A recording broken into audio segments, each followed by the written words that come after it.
여기 있어.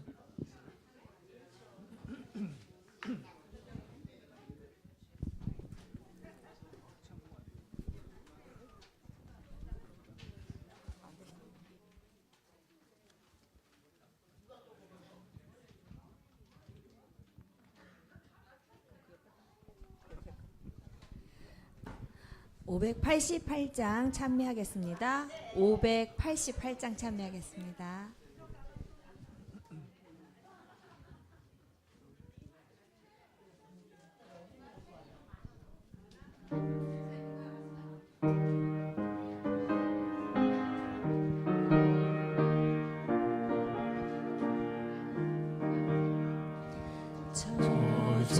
전학원 이르면 내 기쁨 한이 없겠네.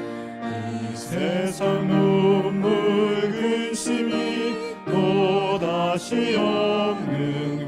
오실세.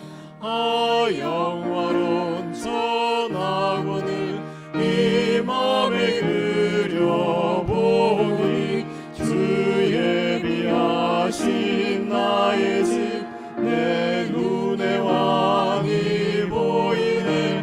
그 화려하게 지은 집 영원한 나의 집이라.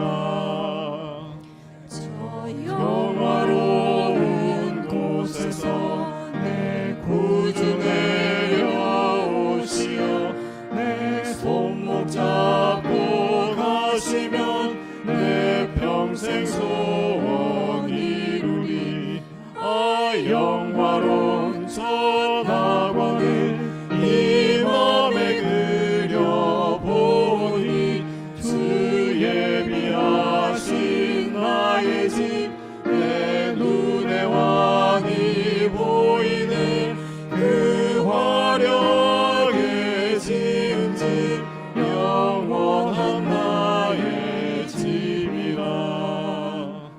저 맑은 노래 소리가 온 하늘 가득 퍼지고 흰 옷을 입은 성도들 천사와 노래 부르리.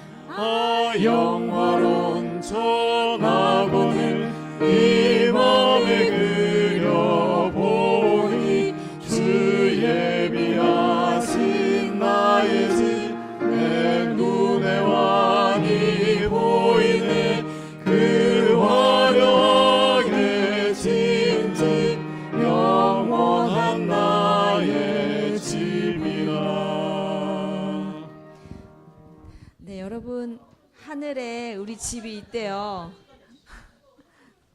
네, 그 집이 화려하고 정말 영원히 살 수 있는 집이라는 거예요. 그렇죠?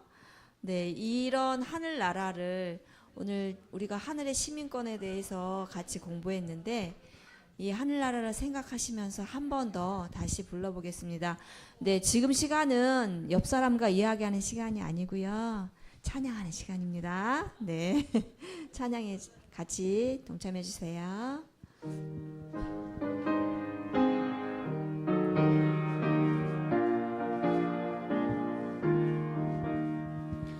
저 좋은 낙원 이르면 내 기쁨 아니 없겠네. 이 세상 눈물 근심이 또다시 없는 곳일세.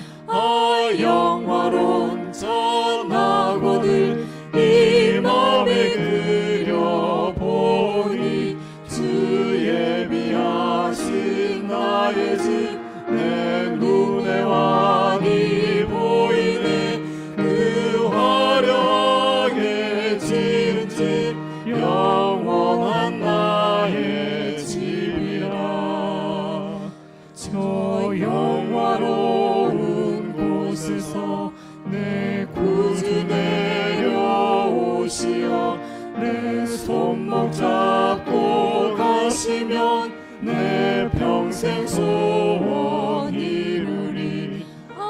영화로운 전학원을 이 맘에 그려보니 주 예비하신 나의 집 내 눈에 환히 보이네. 그 화려하게 지은 집 영원한 나의 집이라. 간주 후에 3절 하겠습니다.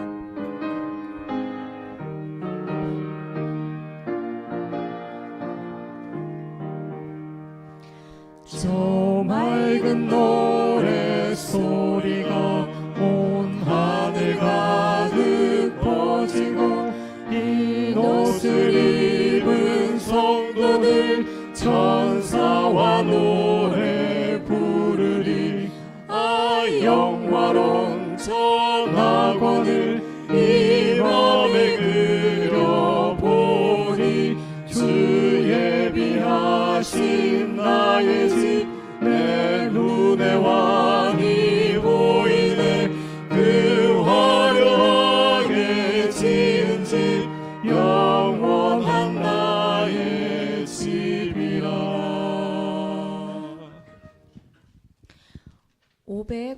17장 1절만 하고 예배 시작하겠습니다.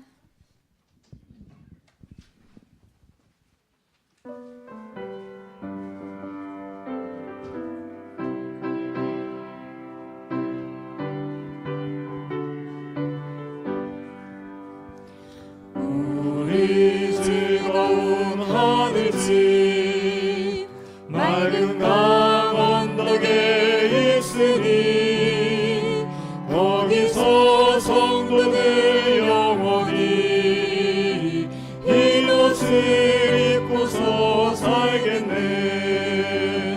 하늘집 하늘집 오라 즐거운 하늘집 하늘집 하늘집 하늘집 오라 즐거운 우리 집. 2절 하겠습니다.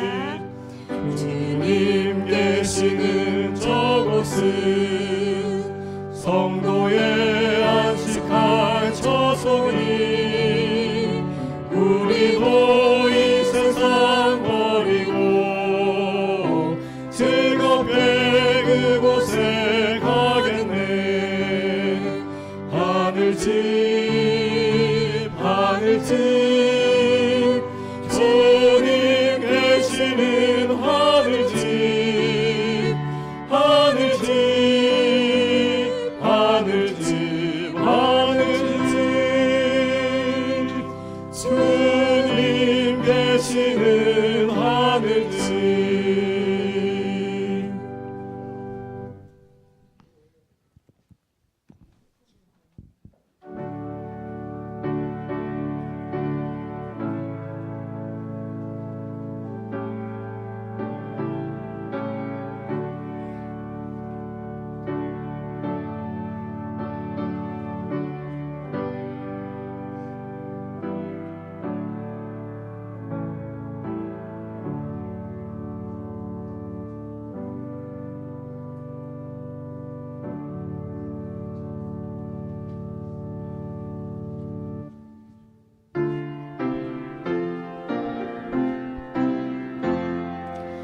하늘 위의 천군과 땅에 사는 성도들 성부 성자 성령께 영광 찬송 드리세. 영광 찬송 드리세.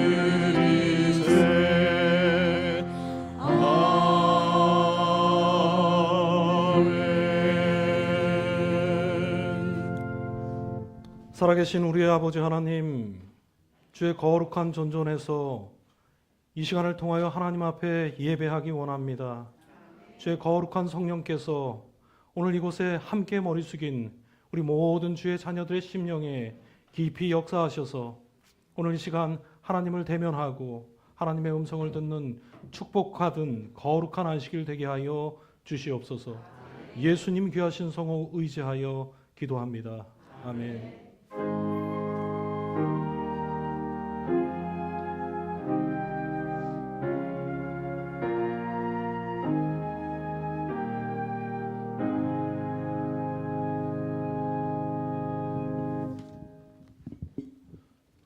성경 사도행전 1장 1절로 3절 함께 봉독하시겠습니다. 데오빌로여, 내가 먼저 쓴 글에는 무릇 예수의 행하시며 가르치기를 시작하심부터 그의 택하신 사도들에게 성령으로 확실한 많은 증거로 친히 사심을 나타내사 해 받으신 후에 또한 저희에게 확실한 많은 증거로 친히 사심을 나타내사 40일 동안 저희에게 보이시며 하나님 나라의 일을 말씀하시니라. 박희찬 전도사님 기도해 주시겠습니다.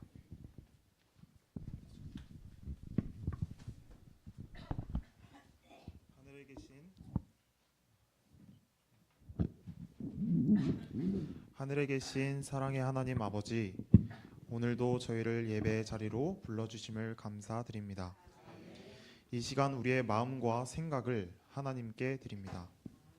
한 주간의 걱정과 분주함을 내려놓고 오직 주님께 집중하게 하여 주옵소서. 예수님께서 이 땅에서 행하시고 가르치신 일들을 통해 하나님 나라를 보여주셨던 것처럼 오늘 예배 가운데서도 하나님께서 살아 역사해 주시기를 원합니다. 말씀을 전하시는 목사님에게 성령의 은혜를 더하시고 듣는 우리의 마음을 열어주셔서 말씀이 머리로만이 아니라 삶으로 이어지게 해 주시옵소서. 이 예배가 형식적인 시간이 아니라 살아계신 주님을 만나는 시간이 되게 하시고 우리의 찬양과 기도를 기쁘게 받아 주옵소서. 모든 영광을 하나님께 올려드리며 예수 그리스도의 이름으로 기도드립니다. 아멘.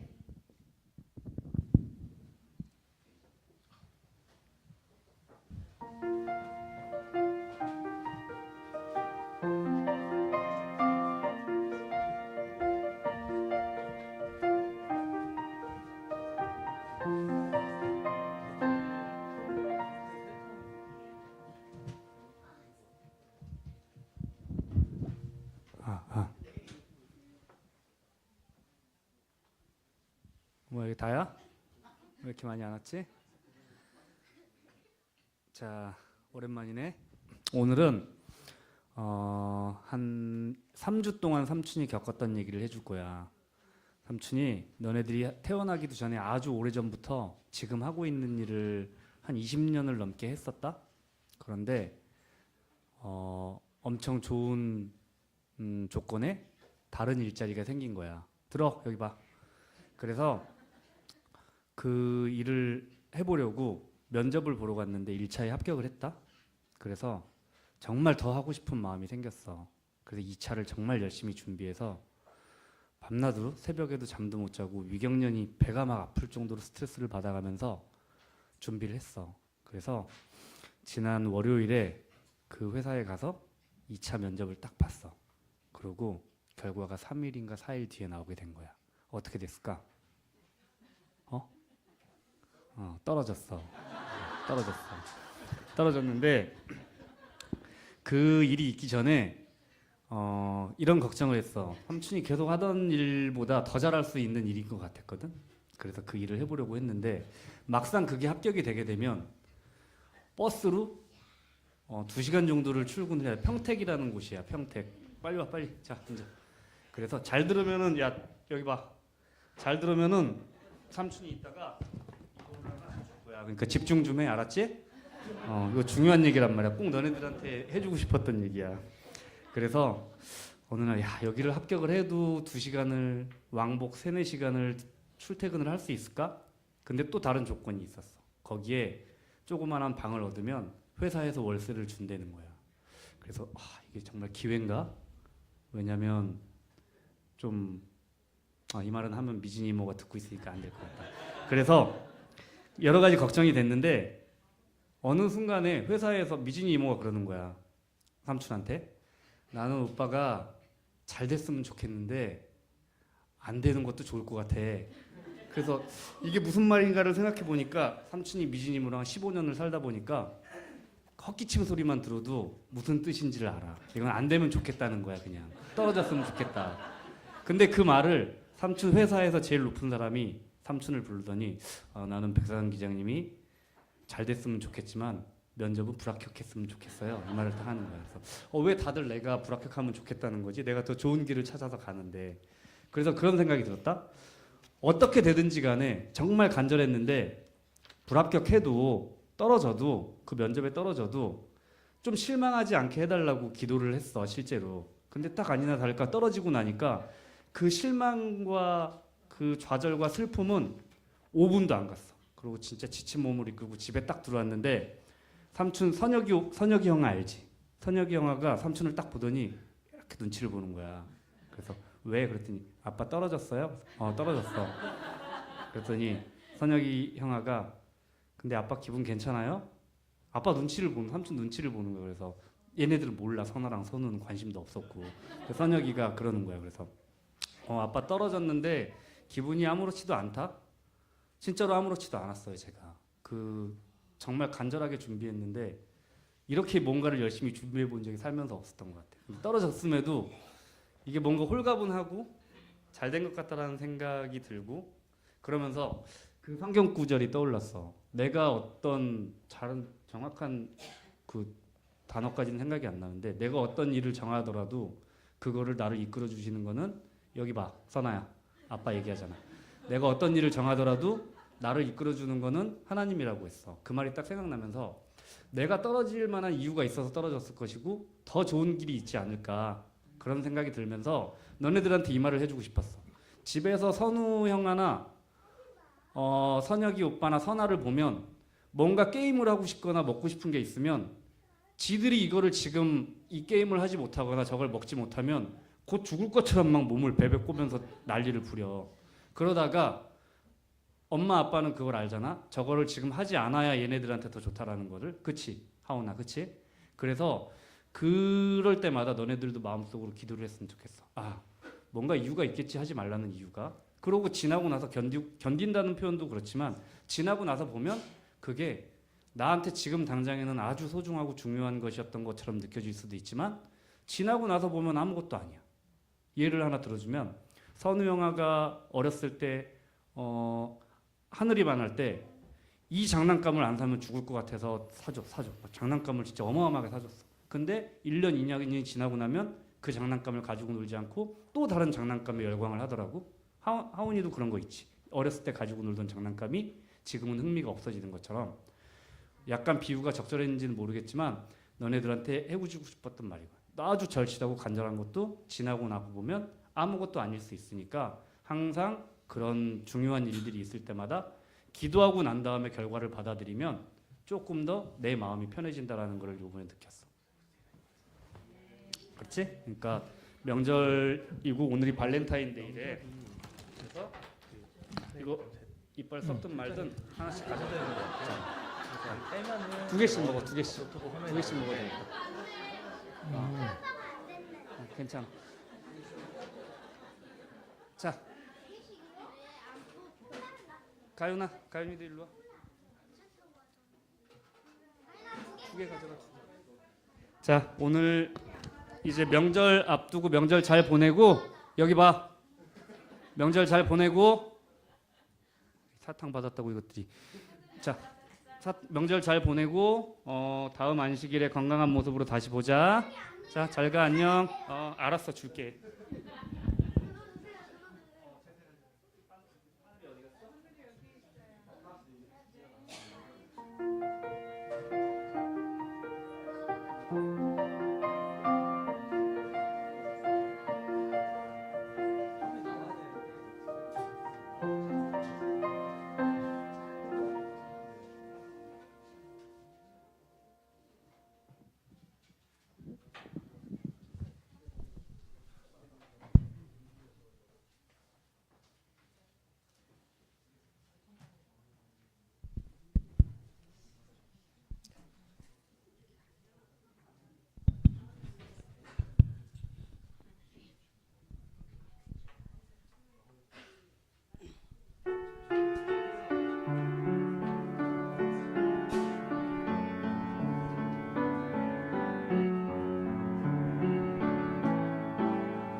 새하늘 화려한 곳에 옛 모습 간데 없으며 주님의 영광 넘치니 햇빛이 있을 때 없으리 내 하늘 집의 평화를 뒤흔들 바람이 있으려 먼 길에 지친 길손들 낙원에 가서 쉬겠네 참 사랑과 또 기쁨과 큰 영광이 늘 있는 밤 지나고 날이 새면 우리 도시 가보겠네.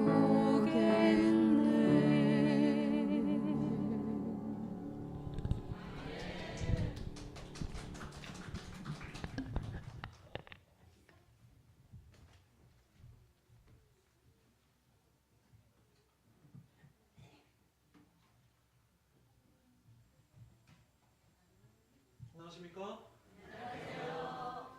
마이크 볼륨 네 감사합니다. 행복한 안식일입니다. 오늘 이제 명절 연휴가 시작돼서 성도님들이 많이 이동이 있을 거라고 생각했는데 또 이렇게 안식일 또 예배를 드리기 위하여 또 안식일을 기억하여 교회에 오신 우리 모든 성도님들에게 하나님께서 귀한 축복으로 채우시기를 간절히 소망합니다. 안식일학교 순서를 보면 이 새가족 환영이 있습니다. 그래서 저도 거의 새가족이어 갖고 누가 누군지 오면 혼란스러워서 열심히 이제 우리 성도님들을 익히고 있는데 오늘 특별히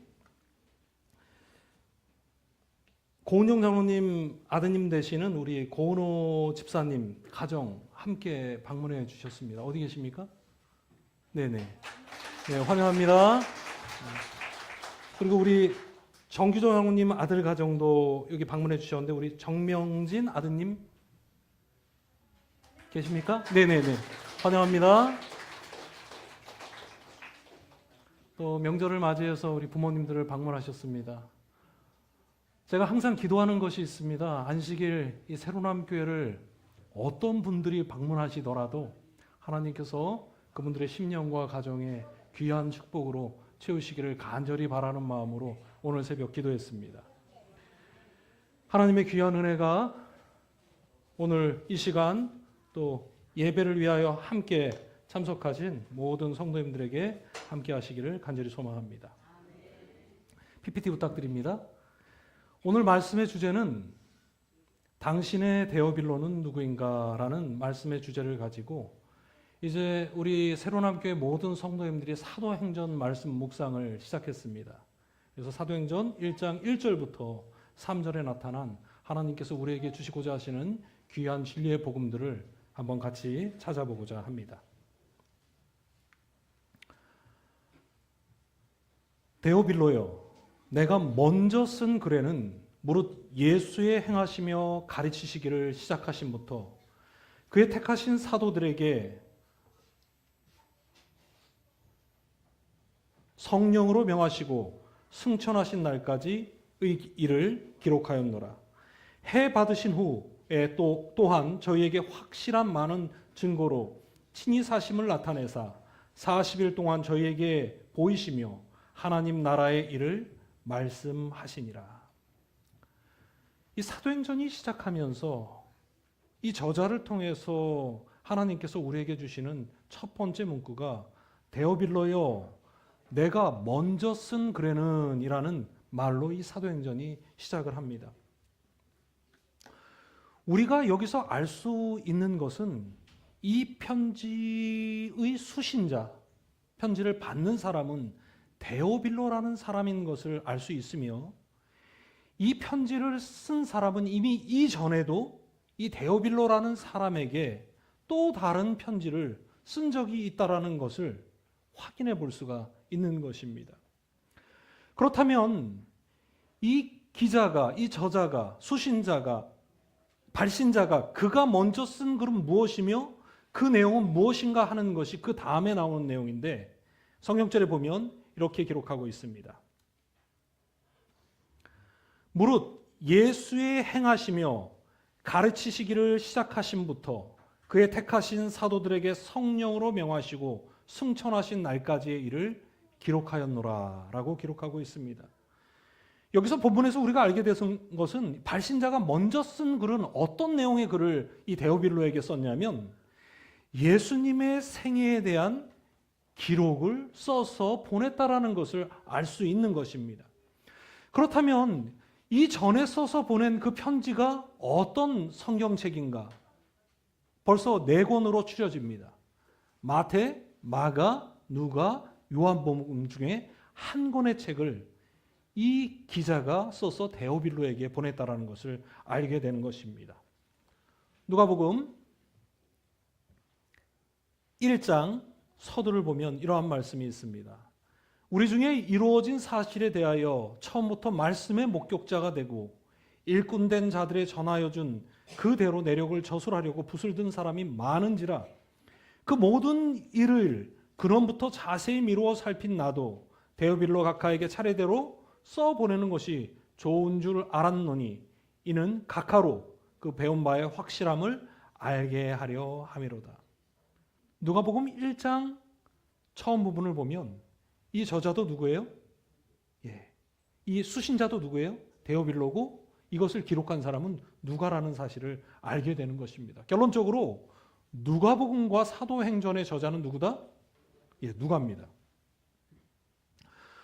누가는 이 누가복음과 사도행전 서두에서 이야기한 것처럼 누가복음이라는 편지서를 통해서 데오빌로에게 예수님의 모든 생애를 기록한 내용을 먼저 보내줍니다. 그리고 후에 이 데오빌로에게 사도행전을 편지로 다시 기록해서 보내는데 이 서신은 어떤 내용이냐면 초대교회, 이 교회가 시작할 때 처음의 역사를 기록한 책이 사도행전입니다. 이 사도행전이 우리에게 아주 특별한 책인 이유는 무엇이냐면 이 책은 신약 성경 27권 중에 유일하게 초대교회의 역사의 이야기를 기록하고 우리에게 보여주고 있다는 것입니다. 그래서 사도행전은 우리가 이제 앞으로 말씀을 묵상하면서 무엇을 보게 되냐면 초대에 하나님께서 세우신 교회의 역사를 볼 수 있고 그 교회를 통해서 선교가 어떻게 발전되었는지를 우리가 발견하게 되며 또한 복음이 어떻게 땅끝까지 전파되었는지에 대한 사실들을 우리에게 보여주고 있다는 겁니다. 그것은 과거의 사건이 아니라 그 말씀 묵상을 통해서 오늘 현재 우리 새로남 교회가 어떻게 이 교회의 역사를 쓸 것이며 어떻게 이 선교를 발전해 나갈 것이며 하나님께서 마태복음과 사도행전에 명령한 땅끝까지 복음을 전하는 일을 어떻게 맞출 수 있는지 우리가 이 책을 통해서 발견해내고 실질적으로 실천해 나갈 수 있다라고 하는 것입니다. 교회의 본질은 무엇인지, 교회가 하나님의 나라를 세우는 일을 위하여 어떻게 해야 하는지, 세 번째, 마지막 때에 남은 교회가 늦은 비의 성령의 역사를 위하여 어떻게 준비해야 하는지, 그리고 마지막으로 이 교회가 어떻게 사명을 마칠 수 있는지를 이 성경이 우리에게 보여주고 있다는 것입니다. 우리 새로남 교회의 사도행전이 필요한 책입니까? 네, 필요한 책입니다. 사도행전은 그래서 우리 새로남 모든 성도들이 함께 읽고 묵상하고 순종함으로 동일한 역사를 이 교회와 이 시대에서 우리는 만들어내야 할 것입니다. 이것을 왜 누가는 데오빌로에게 편지를 쓴 거예요. 분명한 목적을 가지고 편지를 썼습니다. 근데 이 편지가 짧은 편지가 아니라 장문의 편지입니다. 저는 결론부터 이야기하는 것을 항상 좋아하는데, 결론부터 이야기하자면 이 적용점을 우리는 어떻게 찾아야 하냐면, 누가가 데오빌로라는 한 사람에게 이렇게 2번에 걸쳐서 장문의 편지를 쓴 것처럼 우리는 한 영혼의 구원을 위해 혼신의 힘을 다해 일해야 하며, 나에게 과연 이 시대에, 이 교회에서, 내가 소속된 사회에서 나에게 데오빌로는 누구인지 이 시간을 통해서 생각해 봐야 한다라는 것입니다. 이 프레드리 페리 프루저라는 한 학자가 누가복음 1장 3절에 누가가 사용한 이 가카라는 호칭을 가지고 이 호칭은 누가가 가카라는 표현을 썼는데 그 당시 로마 총독에게 사용된 공식 칭호와 동일한 호칭이라고 이 학자는 주장을 합니다. 그래서 이 데오빌로는 로마 행정 체계 안에 있던 실존하는 인물이었고, 아마도 저 낮게는 기사 계급이나 높게는 고위 공직자에 있는 사람이었다라고 이 학자는 이야기하고 있습니다. 그리고 그 당시 문화는 누가복음과 같은 전기서나 사도행전과 같은 이 역사서는 자신의 후원자에게 헌정하는 것이 관례였다라고 이야기를 합니다. 그래서 분명한 것은 이 데오빌로는 그 당시 하나님의 나라를 확장하기 위하여 일하는 이 누가의 후원자일 가능성을 배제할 수 없는 것입니다. 누가는 이방인이었습니다. 안디옥 사람입니다. 비록 성경에 나와 있지 않지만 초기 교회의 전승과 우리가 신약 성경을 읽으면서 누가가 어떻게 복음을 받아들이게 됐는지를 우리가 유추해 볼 수 있습니다. 분명하게 이 누가는 안디옥 사람이었고, 안디옥의 전도를 위해서 온 바울과 이 바나바를 통하여 예수 그리스도에 대한 강력한 복음을 받아들였을 가능성이 가장 많습니다. 그래서 그 시기를 추측해 보면 사도행전 11장 26절에 어떤 말씀이 있냐면, 제자들이 안디옥에서 비로소 그리스도인이라 일컬음을 받았다라고 이야기합니다. 근데 그 당시에 이 그리스도인이라는 말은 그다지 좋은 말이 아니었죠. 사람들이 모일 때마다 예수님 이야기만 하는 겁니다. 그래서 이 사람들을 뭐라고 불러요? 저 그리스도인들, 이렇게 이야기하는 겁니다. 우리 재림교인들을 뭐라고 불러요? 그래서 과거에는 뭐라고 그랬어요? 안식교인들, 이렇게 표현하는 거하고 동일한 표현입니다. 그래서 그리스도인들 이렇게 이야기했지만 이것이 좋은 표현이었죠.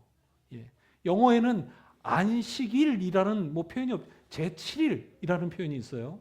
그렇지만 우리에게 안식교, 재림교 중요하지 않습니다. 다 좋은 이야기입니다. 여기서 우리는 이 누가가 안디옥에서 바울을 통해서 자신의 인생을 주관하시고 인간을 창조하시고 자신을 위해서 십자가에 달리신 예수님을 만난 이후에 신실한 마음과 뜨거운 마음으로 이 데오빌로에게 편지를 기록하게 됩니다. 여기서 우리가 한 가지 알게 되는 것은 전도는 억지로 하는 것이 아니라는 거예요. 그리스도를 만난 사람들은 자연스럽게 삶의 모습이 사람들에게 내가 가진 그 아름답고 좋은 것을 나누고자 하는 자연스러운 반응이 나타난다라는 것입니다. 제가 레몬이 건강에 좋다라고 해서 한국에 오자마자 아침에 2개, 저녁에 하나, 이 생 레몬즙을 짜 먹었습니다. 웃으면서 마시려고 해도 레몬을 입에 대는 순간, 심지어는 자르는 순간부터 인상이 이렇게 벌써 신맛이 납니다. 레몬을 먹는 사람들의 자연스러운 반응이에요. 억지로 내가 전도를 하려고 해서 하는 것이 아니라 내 마음속에 나를 위하여 희생하신 예수 그리스도를 만날 때 나도 모르게 우리의 삶 속에는 예수님에 대한 이야기를 자꾸 다른 사람들에게 하게 되는 것입니다. 여러분, 우리는 가지지 않은 것을 나눠줄 수 없어요. 가진 척하지만 가지지 않고 있다는 것을 알 수 있는 겁니다. 베드로가 이야기하죠. 내게 있는 것을 너에게 주노니 나사렛 예수 그리스도의 이름으로 일어나 걸으라. 그 사람은 다른 걸 요구했어요. 그러나 베드로는 자기가 가진 것밖에 줄 수 없었어요.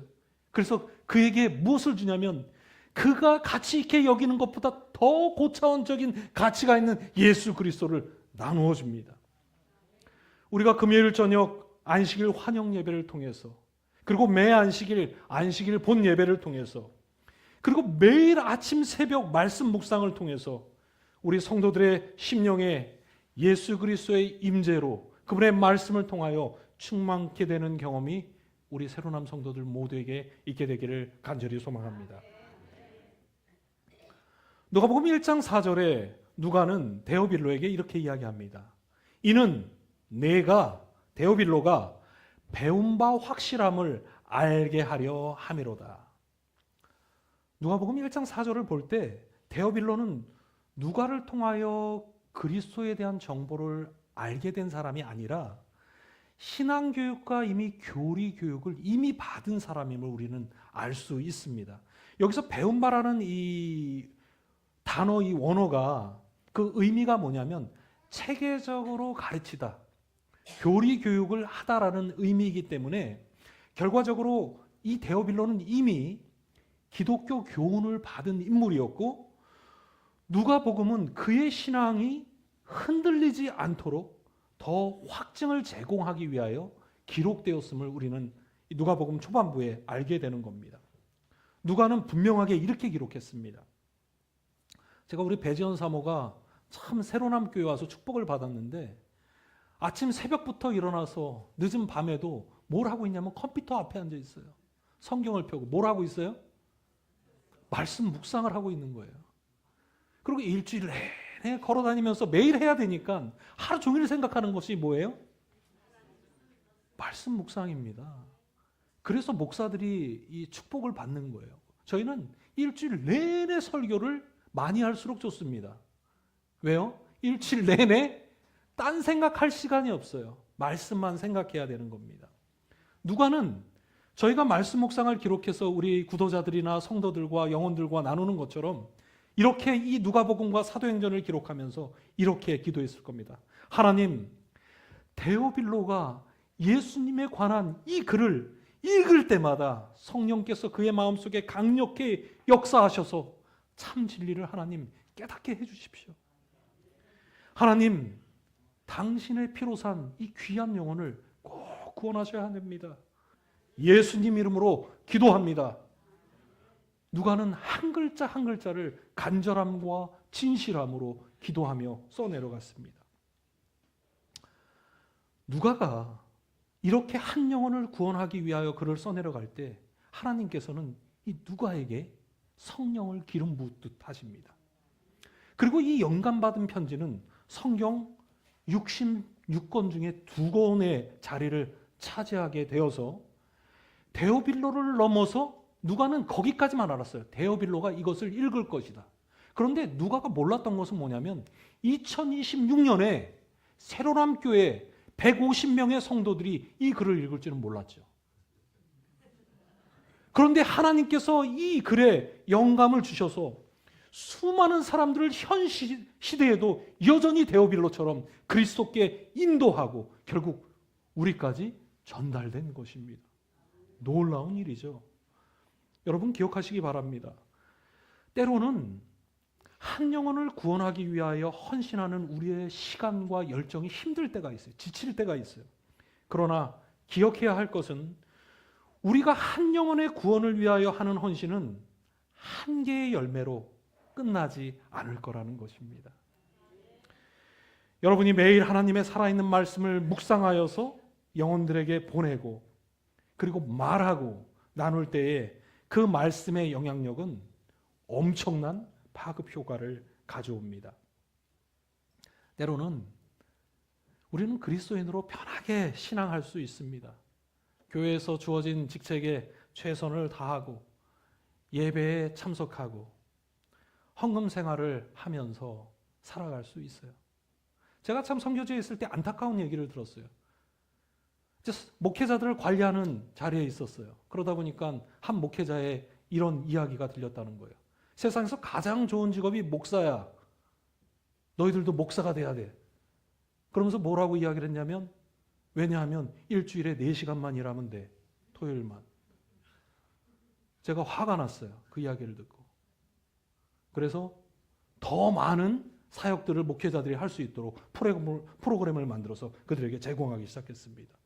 여러분, 우리는 목사든 장로든 집사든 평신도든 편하게 신앙생활을 하려면 할 수 있습니다. 그러나 오늘 이 사도행전 1장 1절을 통하여 우리가 깨닫게 되는 것은, 오늘 우리가 한 영혼을 주님께 인도하기 위하여 하는 기도와 헌신과 눈물이 결코 땅에 헛되이 떨어지도록 하나님께서 두지 않으신다라는 사실입니다. 그런데 더 감사한 것은 이 사역은 먼저 그 일을 하는 사람에게 더 큰 축복으로 임한다라는 것입니다.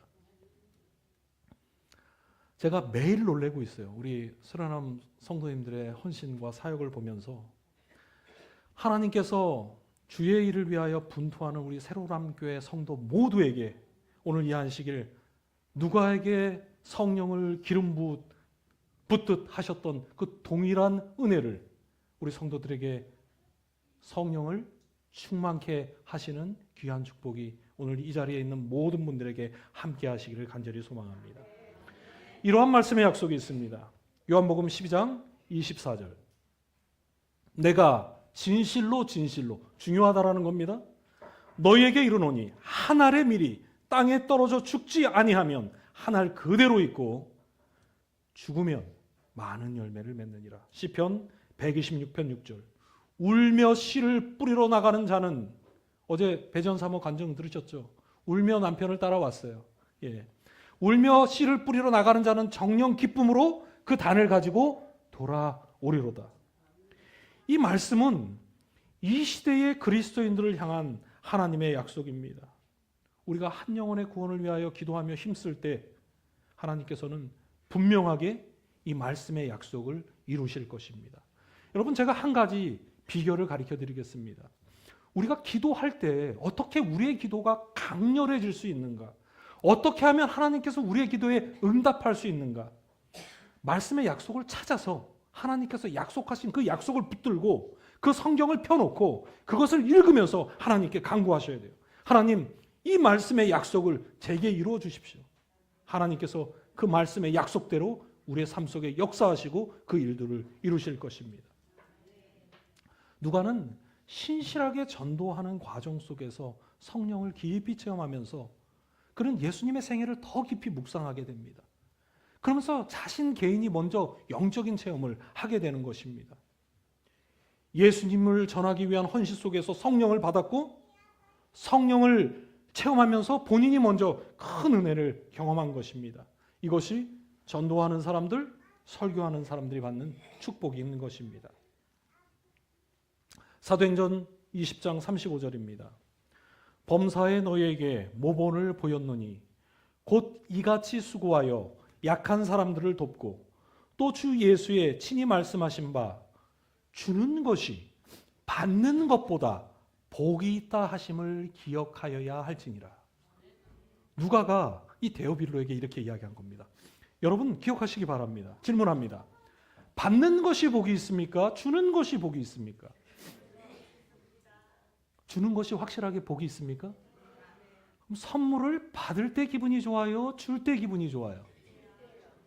아, 역시 새로남교회 성도님들은 다르십니다. 예. 우리 배사모와 제가 염려가 되기 시작했어요. 솔직히 말해서. 새로남교회 와서 염려가 한 가지 있어요. 이 선교지에 있을 때는 계속 줘야 돼요. 계속 줍니다. 누구를 만나도 줘야 돼요. 계속 주는 삶을 살아왔어요. 왜? 저희도 받았으니까.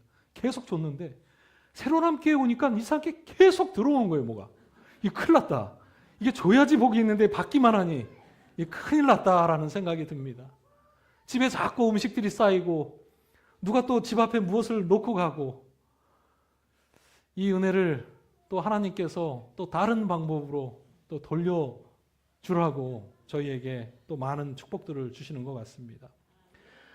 세상에 하나님의 계명을 모르는 사람들은 하나님을 잘못 이해하는 사람들은 받는 것이 복이 있다라고 생각해요. 그리고 기복신앙을 하는 거예요. 받기 위해서 기도하고 받기 위해서 신앙생활을 하는 겁니다. 그러나 우리 그리스도인들의 원칙, 이건 법칙이에요. 바뀌지 않는 겁니다. 무엇이냐면 주는 것이 복이 있다. 이것을 여러분 잊지 마셔야 됩니다. 이것은 마치 만유인력의 법칙과 같은 거예요. 절대적인 하늘의 변하지 않는 불변의 법칙입니다. 왜 주는 것이 복이 있을까? 누가는 어디서 이 말씀을 인용했을까? 한번 보겠습니다. 예수님께서 말씀하신 거예요. 누가복음 6장 37절. 비판하지 말라. 그리하면 너희가 비판을 받지 않을 것이요. 정죄하지 말라. 그리하면 너희가 정죄를 받지 않을 것이요. 용서하라. 그리하면 너희가 용서를 받을 것이요. 이 말씀의 의미를 제가 거꾸로 이야기합니다. 똑같은 내용이에요. 비판하라. 그러면 너희가 비판을 받을 것이요. 정죄하라. 그러면 너희가 정죄를 받을 것이요. 용서하지 마라. 그러면 너희가 용서를 받지 못할 것이요. 똑같은 말씀입니다. 그리고 38절에 이렇게 말씀합니다. 이어서 주라. 그리하면 너희에게 줄 것이니, 누가 줘요? 하나님께 주신 거예요. 우리가 남에게 주면 하나님은 우리에게 주시는데 어떻게 주시냐면 곧 후히 되어 누르고 흔들어 넘치도록 하여 너희에게 준 것보다 수백 배, 수천 배로 안겨주리라. 너희의 헤아리는 그 헤아림으로 너희도 헤아림을 도로 받을 것이니라. 여기서 예수님께서 마지막으로 너희의 헤아리는 그 헤아림으로 너희도 헤아림을 도로 받을 것이니라라는 의미가 뭐냐면 현대인의 성경에는 이렇게 쉽게 이야기합니다. 너희가 남에게 주는 만큼 되돌려 받을 거야. 근데 이게 법칙이 이상합니다.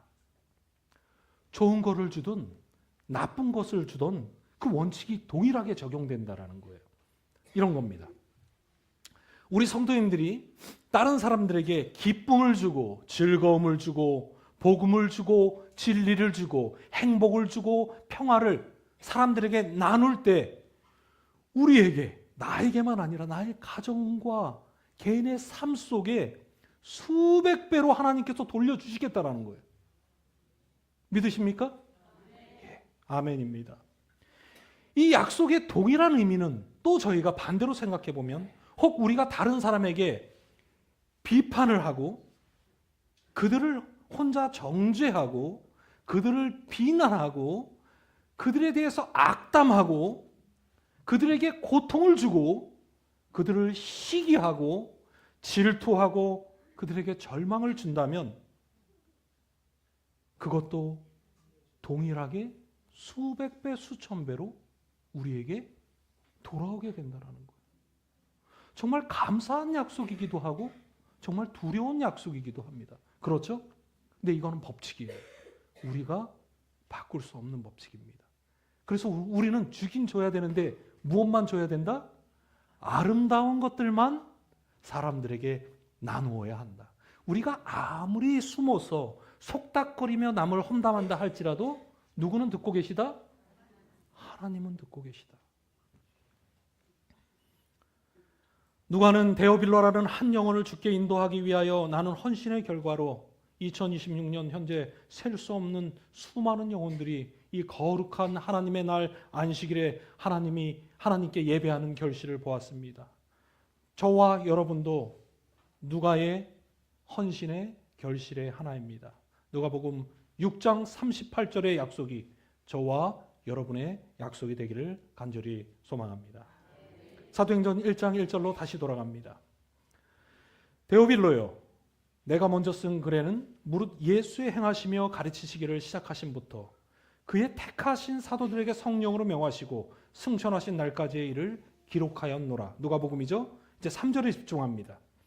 그가 고난받은 후에, 예수님이 고난받은 후에 또한 저희에게 확실한 많은 증거로 친히 살아계심을 나타내사 40일 동안 저희에게 보이시며 또 하나님의 나라의 일을 말씀하시니라.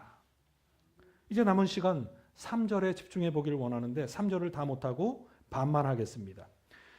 여기서 그가 고난 받으신 후에라는 말씀의 의미를 살펴보면 이 고난은 단순히 고통만을 의미하는 것이 아니라 예수님의 고통과 체포와 재판과 십자가의 죽음은 전체를 포함하는 예수님의 순환 전체를 가르치는 그러한 표현입니다.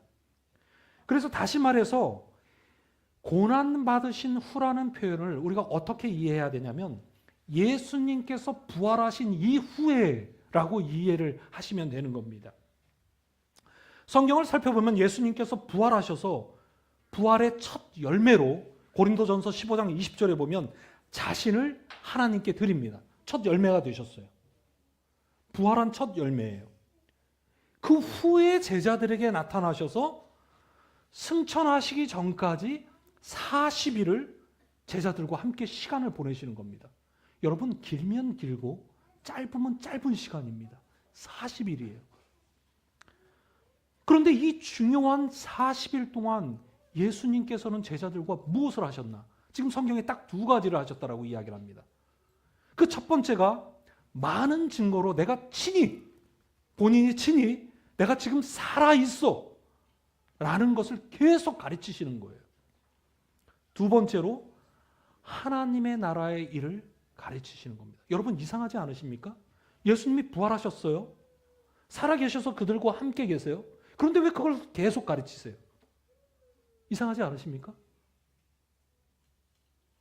이게 전혀 이상한 내용이 아니에요. 보세요. 하나님은 그 시대나 지금 이 시대나 각 사람에게 성령으로 역사하셔서 우리의 삶 속에 함께 계십니다. 오늘 이 자리에 함께 계세요. 끊임없이 근데 그것을 가르쳐줘야 돼요. 이것은 훈련입니다. 여러분, 이 예배 시간에 오늘 양은식 목사가 설교하는 걸 이렇게 끝나서는 안 됩니다.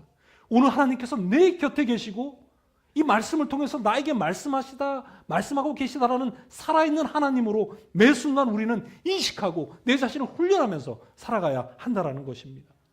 이것을 40일 동안 훈련하는 거예요. 제자들에게 이야기합니다. 내가 이미 성경에 구약 성경을 통해서 그리고 너희들과 3년 반을 함께하면서 끊임없이 약속한 대로 내가 죽음을 이기고 부활했고 지금 너희와 함께 있어. 귀신으로 생각하는 거예요. 손에 못자국에 너 손을 넣어봐. 내 옆구리에 한번 창으로 찔린 곳을 만져봐. 계속 확인을 시켜주시는데 못 믿는 겁니다. 왜 예수님은 그 중요한 40일간 자신의 부활을 제자들에게 증명하시는 것인가? 여러분, 오늘날 기독교 신앙에 가장 중요한 두 가지 기둥이 있다면 그것은 무엇이냐면 예수님의 십자가와 그리고 또 하나는 예수님의 부활입니다. 상당히 중요한 거예요. 성경은 예수님의 부활의 중요성과 핵심 이유를 6가지로 말씀합니다. 첫 번째, 예수님의 부활은 예수님이 참 하나님의 아들임을 확증하는 사건입니다. 로마서 한번 볼까요? 1장 4절. 성결의 영으로는 죽은 자들 가운데 부활하사 능력으로는 하나님의 아들로 선포되었다라고 성경이 우리에게 말씀합니다. 십자가는요, 여러분, 하나님이 얼마나 우리를 사랑하고 계신지에 대한 사랑의 증거입니다. 그러면 부활은 예수님이 누구신가에 대한 정체성의 증거예요. 이 부활을 통해서 예수님은 자신이 하나님의 아들이심을 확인시켜 주신 겁니다. 만약 예수님의 부활이 없었다면 예수님은 그냥 위대한 한 명의 순교자일 뿐입니다. 구원자가 될 수 없는 것입니다. 그러나 부활을 통하여 예수님이 정말 하나님의 아들이셨음을 우리는 오늘 믿을 수 있는 것입니다. 두 번째입니다. 부활은 죄사함이 실제로 완성되었음을 보증하는 것입니다. 로마서 4장 25절. 예수는 우리 범죄함을 위하여 내줌이 되고 또한 우리를 의롭다 하시기 위하여 살아 부활하셨느니라. 로마서 4장 25절에 보면 예수는 우리 범죄함을 위하여 내줌이 되었다라는 것은 십자가를 의미하는 거죠. 또 똑같은 얘기를 하는 겁니다. 이것은 예수님의 십자가를 통해서 죄의 값이 지불되었음을 의미하는 겁니다. 죄의 값이 뭐예요? 사망입니다. 우리는 모두 죽게 됩니다. 그러나 이 문제가 해결됐다라는 거예요. 내가 해결하는 것이 아니라 내가 내야 되는 돈을 누가 먼저 이미 낸 거예요? 예수님께서 이미 페이를 하신 거예요. 내가 하려고 했는데 나는 할 게 없어요. 근데 예수님이 이미 우리를 위해서 하신 겁니다. 그리고 우리를 의롭다 하기 위하여 살아나셨다라는 말씀의 의미는 예수님의 부활은 그 십자가의 죽음의 지불이 아무리 내가 낸다. 저번에 저희 어머니하고 식사를 하러 갔어요. 저희 어머니 병원 모시고 갔다가 식사를 하러 갔는데 저한테 카드를 주시면서 계산을 하라는 거예요. 저희 어머니가. 어머니 카드를 주시면서 밥을 같이 먹었는데 제가 어머니 카드로 계산을 해야 될까요? 말까요? 그래서 제 카드를 쓱 꺼내서 계산을 딱 카드를 꽂고 하고 있는데 제 어머니가 와서 그걸 보셨어요. 본인 카드가 아니라 제 카드가 꼽혀 있는 걸. 그거를 딱 가로채 갖고 계산을 하고 있는데 빼시는 거예요. 그런데 이미 계산이 되긴 됐어요. 다행히. 예. 여러분, 중요한 것은 예수님의 죄값이, 예수님이 우리의 죄값을 미리 지불했다 하더라도 그것을 아버지 하나님께서 받아들이지 않는다면 아무 의미가 없다. 그런데 우리를 의롭다 하시기 위하여 살아나셨다라는 말씀의 의미는 그 죽음의 지불이 하나님 앞에 받아들여졌다라는 겁니다. 예수님의 부활을 통하여 죄의 삭슨 사망인 우리가 죽을 수밖에 없는 운명이 바뀌어졌다라는 겁니다. 모든 사람은 죽습니다.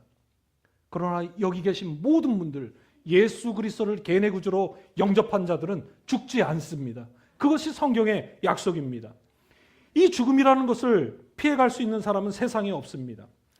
이러한 죽을 수밖에 없는 운명을 가지고 있을지라도 예수님의 부활을 믿는 신앙은 구원받는 우리에게 하나님 앞에 영수증이에요. 하나님, 영수증을 예수님을 통해서 받았습니다. 보십시오. 정말 계산이 됐어요. 우리에게 창조 때 부여되었던, 그리고 아담과 하와의 범죄함으로 잃어버린 영생이라는 생명이 우리에게 예수님의 십자가와 부활을 통하여 여러분 모두에게 공짜로 주어졌다는 사실을 믿게 되시기 바랍니다. 세 번째입니다. 부활이 없으면 우리의 믿음과 기독교 신앙 자체가 무너진다라는 겁니다. 바울은 단호하게 고린도전서 15장 17절에 이렇게 말씀합니다. 그리스도께서 다시 살아나지 아니하셨으면 너희의 믿음도 헛되고 너희는 여전히 죄 가운데 있을 것이요. 예수님의 부활이 없다면 왜 우리의 믿음이 헛된가? 이미 이야기한 것처럼 부활은 예수님께서 죄에 대해서 승리하셨다라는 확증입니다. 만약에 예수님께서 이 땅에 33년 반을 생애하시는 동안 우리처럼 하나라도 범죄를 하셨다면 예수님은 부활할 수 없으셨고 우리는 영원한 우리의 죄의 문제, 사망을 해결하지 못하게 되는 것입니다. 그렇다면 부활이 없었다면 우리는 그냥 일반 종교를 가진 사람들과 다를 바 없는 거예요. 타 종교하고 동일한 겁니다. 그들의 신은 그들의 죄의 문제, 운명의 문제, 사망의 문제를 해결할 수 없어요. 동일한 종교가 되어버리는 겁니다.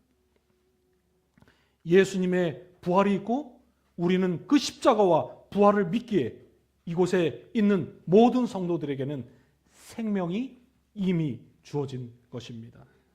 하루는 예수님을 따르는 제자가 예수님께 이렇게 이야기합니다. 예수님, 저희 아버지가 돌아가셨어요. 아버지 장사를 치르러 가야 됩니다. 그렇지만 제가 아버지 장사를 빨리 치르고 예수님 쫓아가겠습니다. 그랬더니 예수님께서 누가복음 9장 60절에 이렇게 말씀하십니다. 죽은 자들로 저희 죽은 자를 장사하게 하고 너는 가서 하나님의 나라를 뭐하라? 전파하라. 이상하죠? 죽은 자들로 죽은 자를 장사하게 하고 너는 나를 쫓으라 라고 말씀하십니다. 아니, 죽은 자가 어떻게 죽은 자를 장사를 해요? 이 말씀의 의미는 뭐냐면 이 땅에서 이미 죽은 모든 사람들이나 그들을 장례 치르는 우리의 눈에 보기에 살아있는 사람들이나 그들의 심령 속에 예수 그리스도의 십자가와 부활을 믿는 신앙이 없다면 그들은 살아있지만 생명이 없는 죽은 자라는 것입니다. 하나님의 눈에는 죽은 자예요. 두 사람이 길을 걷고 있지만 한 사람은 살아있고 한 사람은 죽어 있어요. 인간은요, 태어나는 순간부터 살기 위해 사는 게 아닙니다. 태어나는 순간부터 신생아도 세포 분열을 합니다. 이 말의 의미는 뭐냐면 죽어가는 거예요. 예, 이 아이가 잘 살기 위해서 태어난 게 아니에요. 아이는 태어나는 순간부터 죽음이라는 운명을 향해서 달려가고 있는 겁니다. 세상의 모든 사람들이 동일한 것입니다.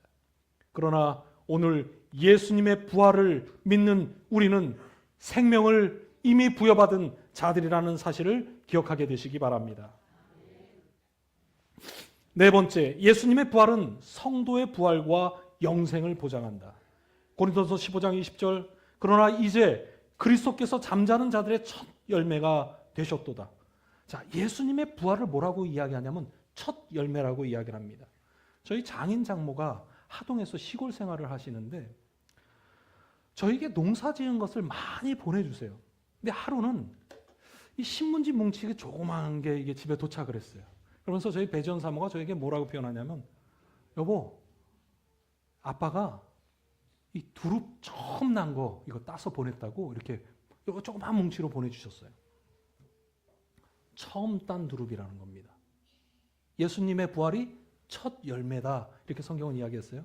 이 말의 의미가 뭐냐면 앞으로 뒤따를 두릅의 수확이 많아질 거고 나는 그 두릅을 더 먹게 될 거라는 그런 의미입니다. 이해되셨죠?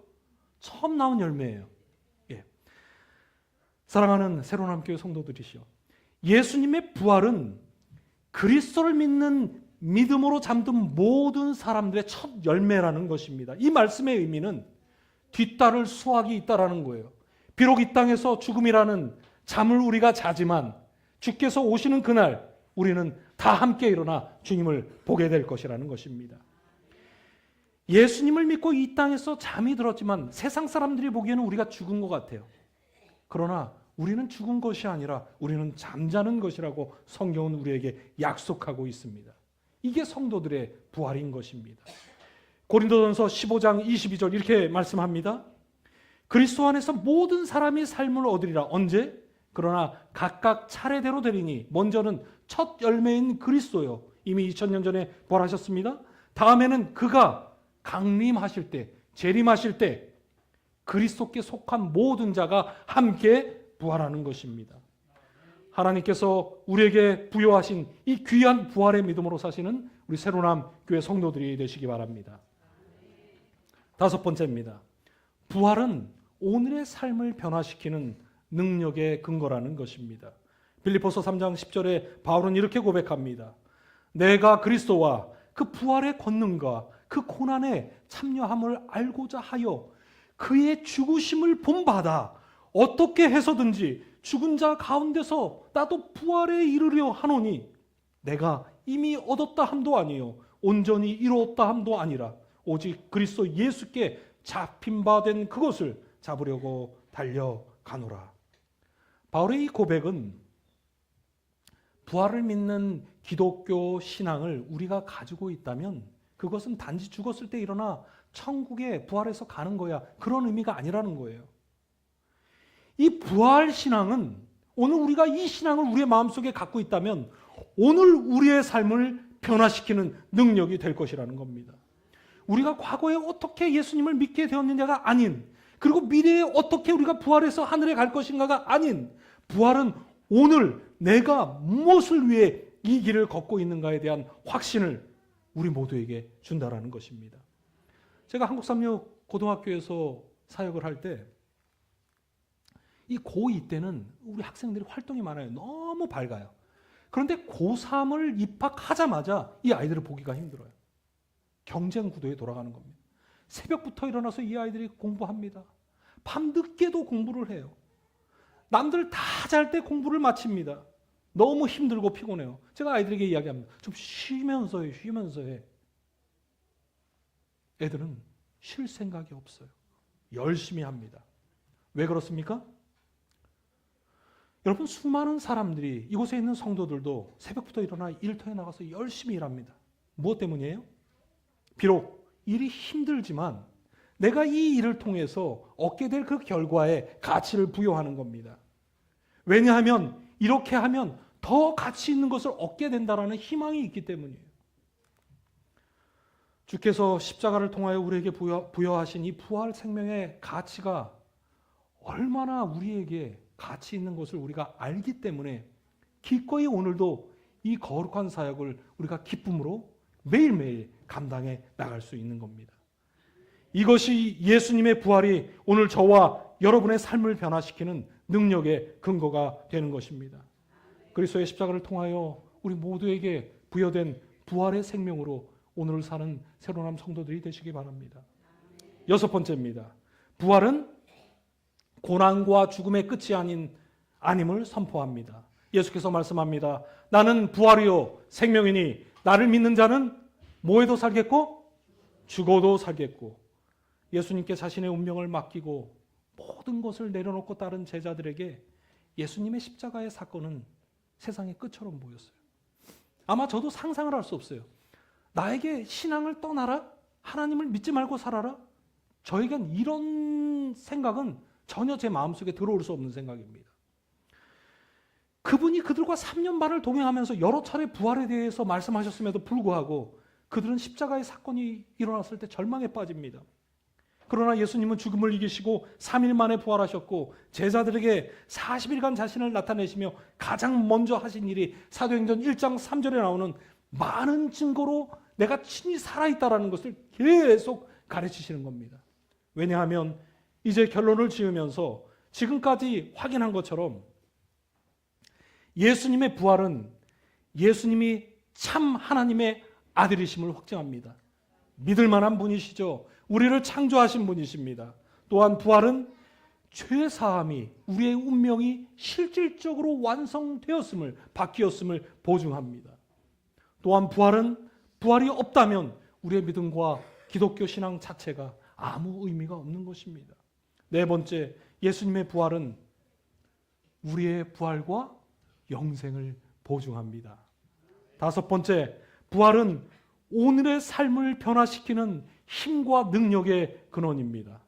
여섯 번째, 부활은 고난과 죽음이 끝이 아님을 우리에게 선포합니다. 여러분, 이 땅에서의 삶은 시작에 불과한 거예요. 우리는 시작했어요. 우리가 10살 아이든 70, 80, 90이 되었든 우리의 인생은 이 짧은 시간은 시작입니다. 놀라운 하늘에서의 예수님과 함께하는 삶이 우리를 기다리고 있습니다. 이렇게 부활은 기독교 신앙의 큰 기둥이기 때문에 예수님은 40일이라는 소중한 시간을 제자들을 위해서 쓰신 것입니다. 그래서 부활을 믿는 그리스도인들은 절망과 시련 속에서도 소망을 말할 수 있는 사람들이 그리스도인인 것입니다. 무엇이기 때문에? 십자가와 부활이 있기 때문입니다. 사랑하는 새로남교회 성도들이시여, 오늘 이 안식일 우리가 기억해야 하는 것은 누가라는 이방인 한 사람이 데오빌로 한 사람을 주께 인도하기 위하여 헌신했던 그 전도의 결과가 오늘 2026년에도 주님 오시는 그날까지 여전히 열매 맺을 것이고 맺고 있다라는 것입니다. 그리고 이 이야기는 과거 2000년 전의 이야기가 아닌 오늘 2026년 여러분의 사역과 헌신의 결과는 아무도 알 수 없는 놀라운 결과를 가져오게 될 것이라는 사실입니다. 또한 예수님의 부활 후 그 귀중한 40일을 제자들에게 자신의 부활의 수많은 증거들을 통하여 가르치신 이유와 목적은 예수님의 십자가와 부활을 믿는 참신앙은 우리를 어떤 환난과 공고나 박해나 기근이나 적신이나 위험이나 칼도 우리를 그리스도의 참사랑에서 끊어낼 수 없는 우리에게 무한한 가치요 능력이 되게 하기 때문입니다. 예수님의 십자가의 사랑과 부활의 승리는 2000년 전의 제자들의 것이 아니라 그분은 오늘도 우리의 삶 속에 오늘 이곳에 살아계시고 우리와 역동하시고 우리의 하나님이 되실 것입니다. 오늘 우리 새로남 성도들의 삶에도 이 동일한 누가의 경험이 경험되기를 간절히 소망하며 하나님의 귀한 축복이 사랑하는 우리 모든 성도들에게 이 명절 가족을 만나고 또 친구를 만나는 우리 모든 성도들의 삶 속에 가득하게 되기를 간절히 소망하면서 말씀을 드립니다.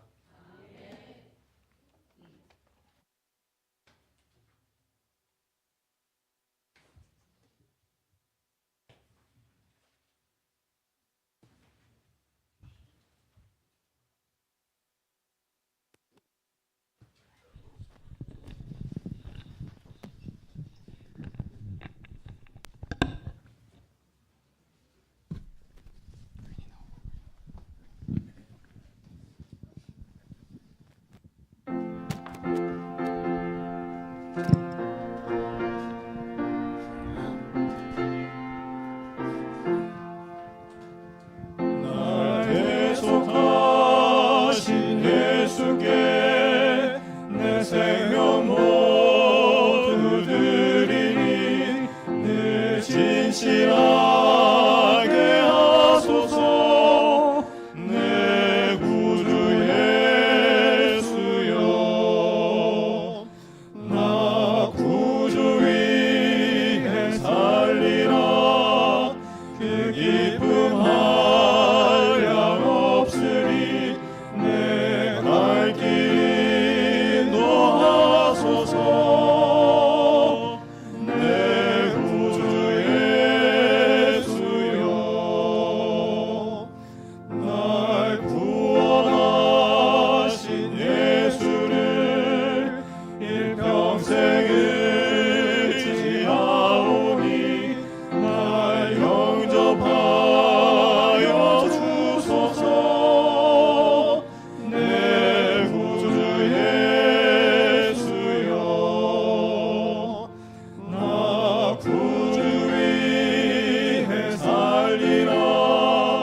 그 기쁨 한량 없으리. 내 갈 길 인도하소서. 내 구주 예수여, 주 십자가에 달리사 나 자유하게 했으니 내 몸과 마음을 주 위에 다스게 하소서. 나 구주 위에 살리라. 그 기쁨 한량 없으리. 내 갈 길 인도하소서. 내 구주 예수여.